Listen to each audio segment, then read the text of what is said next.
করেছেন, ফরজ হজ আদায় করেছেন।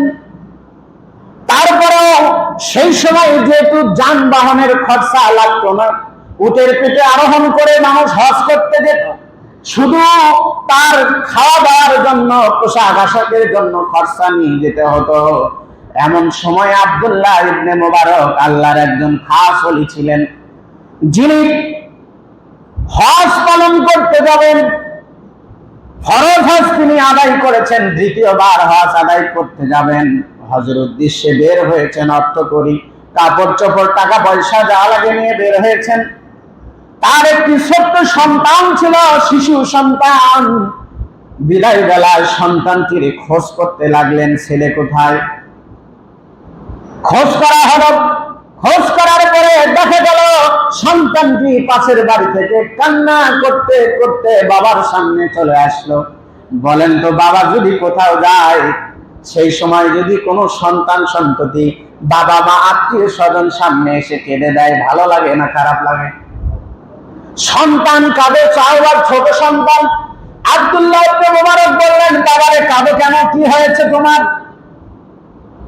সন্তানটি বলল, আব্বু আমি পাশের বাড়িতে গিয়েছিলাম বেড়াতে, পাশের বাড়িতে আজকে গোশত রান্না হচ্ছে, আমি এক টুকরা গোশত চাইলাম, আমারে দেওয়া হলো না।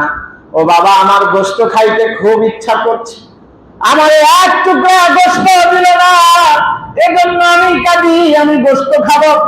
আব্দুল্লাহ ইবনে মুবারক চিন্তায় পড়ে গেলেন, আরে সন্তানটি আমার গোশত খাবে, আমার প্রতিবেশী, আমি হজে যাচ্ছি, আমার ছেলে এক টুকরা গোশত চেয়েছে অথচ দিল না, কারণ কি, কি অপরাধ করেছি? চলো তো বাবা দেখি কেন তোমার গোশত দিল না।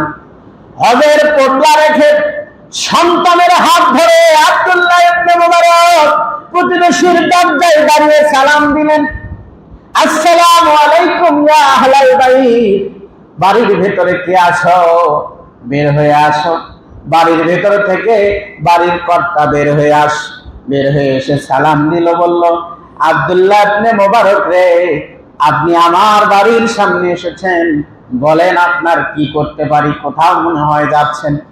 আব্দুল্লাহ ইবনে মুবারক বললেন, ভাই আমি হজে যাব, হজের সামানা নিয়ে বের হয়েছি, আমার সন্তানটি কান্না করে, তোমার বাড়িতে এসেছিল এক টুকরা গোশতের জন্য, তুমি দাও নাই কেন, জানতে কি পারি? লোকটি চোখের পানি ছেড়ে দিয়ে কাঁদতে কাঁদতে বলল, আব্দুল্লাহ ইবনে মুবারক শোনো, আজকে এক নয় দুই নয় 3টি দিন যাবত আমার বাড়িতে কোনো খাবার নাই, আমার সন্তানগুলি ক্ষুধায় কাতরাচ্ছে, কাজে বের হয়ে গিয়েছি, প্রথম দিনেও কোনো কাজ পাই নাই, ফেরত এসেছি, দ্বিতীয় দিনেও কোনো কাজ পাই নাই, ফেরত এসেছি খালি হাতে, আজকে কাজে গিয়েছিলাম, আজকেও কিছু পাই নাই, যখন আজকেও আমি মাহরুম হয়ে ফেরত আসছিলাম, রাস্তা দিয়ে আসার সময় রাস্তার পাশে দেখে একটা মরা গরু পড়ে আছে। ও আব্দুল্লাহ ইবনে মুবারক শোনো, ছেলে মেয়ের মুখে একটা খাবার তুলে দেওয়ার জন্য আমি মরা গরুটার চামড়া সেলাই করে কাটাই করে সেখান থেকে কিছু গোশত কেটে নিয়ে এসে রান্নায় উঠা দিয়েছি। আপনারা তো সাহেবে মাল, সম্পদওয়ালা মানুষ, আপনাদের জন্য মরা গরুর গোশত খাওয়া হারাম। ও আব্দুল্লাহ ইবনে মুবারক, জীবন বাঁচানোর কাজে আমরা মরা গোশত খেতে পারি, আমাদের জন্য জায়েজ, কিন্তু আপনার সন্তানের জন্য মরা গোশত খাওয়া হারাম, যার কারণে আমি গোশত খেতে দেই নাই। যদি কোনো ভুল করে থাকি আল্লাহর হস্তে আমারে মাফ করে দিয়ে। আব্দুল্লাহ ইবনে মুবারক আল্লাহর ওলি, সাধারণ কোনো মানুষ নয়, তিনি অধার নয়নে কাঁদতেছিলেন, আহারে আমার বাড়ির পাশে আমার প্রতিবেশী এত কষ্টে আছে, একবারও তো আমি তার খোঁজ নিতে পারি নাই, তারে দেখতে শুনতে মনে হয় সে ভালো আছে, সে আজান হলে মসজিদে যায়, জামাতে নামাজ আদায় করে বাড়িতে আসে, তারে দেখে কখনো মনে হয় নাই সেরকম দুর্দশায় আছে। আমার উচিত ছিল তারে জিজ্ঞাসা করা, তার ভালো মন্দ জিজ্ঞাসা করা, কুশল করা। আমার উপরে হজ ফরজ হয়েছিল, হজ তো একবার আদায় করেছি, এটা তো আমার ফরজ হজ নয়, নফল হজ। এর চেয়ে আমার উপরে ফরজ হলো আমার অসহায় প্রতিবেশীর হক আগে আদায় করা। ও আব্দুল্লাহ ইবনে মুবারক অর্ডার করলেন যে আমার হজের যে সামানা, কাপড় চোপড়, টাকা করি, যা কিছু আমি নিয়েছি সব নিয়ে আসো। সব কিছু নিয়ে আসা হলো। নিয়ে এসে আব্দুল্লাহ ইবনে মুবারক তার প্রতিবেশীর হাতে উঠায় দিলেন। উঠায় দিয়ে বললেন, ও ভাই, আমি নকল হজে যাচ্ছিলাম, এবার আর হজে যাব না। এই হজে রক্ত করি আল্লাহর রাস্তে তোমারে দান করে দিলাম। কিয়ামতে হাসরের ময়দানে আমাকে তুমি আসামির কাঠগড়ায় দাঁড় করায় না। আব্দুল্লাহ ইবনে মুবারক এভাবে নফল হজের অর্থ করি দান করে দিলেন প্রতিবেশীর জন্য।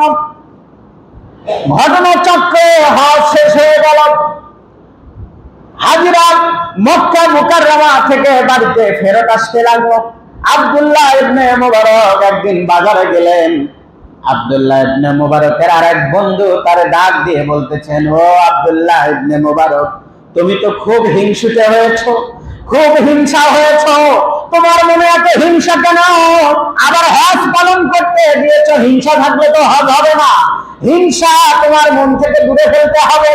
আব্দুল্লাহ ইবনে মুবারক বলে, ভাই কি বলেন, আমি আবার কেমনে হিংসা করলাম? বন্ধু বলে, আব্দুল্লাহ ইবনে মুবারক রে, আমি যখন হজ পালন করি তোমারে কতবার যে ডেকেছি, একবারও তুমি আমার ডাকে সাড়া দাও নাই।